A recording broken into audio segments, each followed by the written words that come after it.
tungkol sa Australia Avivax sila Road. Diba? Ang ganda. Linis kasi civilian employee na o caretaker na nagbabantay sa mga barracks, kaya naalaga ang mabuti. Ito naman yung laundry area. Ayan, may 4 na machine kompleto. Diba? Ang linis talaga, wala akong masasabi, walang kakalat. Yan sa labas, yan ganda, sa diretso lang. Ito yung way papunta dun sa kuhanan ng tubig na may inom. Hindi na uso yung bibili ka pa ng mineral water, wala na. Yan, lahat andyan na, naka-installed na. Yan ayan yung cold water. I-open mo lang siya. Yan yung kuhanan ng malamig na tubig na may inom. Yan ano mo yung mga barracks, may aircon lahat ng room. Ganda. Yan yung Australia Army Barracks territory. So pupunta tayo sa mga rooms, dun sa room namin. Ang ganda, parang nasa 5-star hotel ka sa ganda. Tingnan mo naman, double deck siya. Yun yung kabady ko dun sa taas, dito ako sa baba.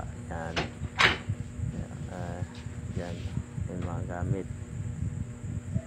Ayan, tingnan nyo ma'am, linis yung mga gamit namin. Nakababa. Diba? Yan, upuan. Ayun yung aircon. Bawat room may aircon, air conditioner. Diba? Mga study table. Yan, mga gamit. Ito naman yung cabinet, talagyan ng mga gamit. Yan dyan, extra gamit nakalagay. Accessories, shoes, rubber, slipper. Tsaka may dito, may mini rep, maliit. And show, hindi pa namin nalagyan kasi ng laman yan, kasi kararating lang namin. Yan wala pang laman. Diba? Saan ka pa? Ang linis, ang ganda. Ang mga gamit namin nakaayos na rin para maganda tignan. Diba?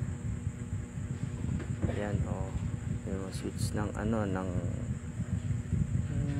aircon. Ayan siya, remote. Ayan ako, diba? Gandang lalaki talaga. Papasan all ka na lang. Joke lang. Dito ako natutulog sa baba.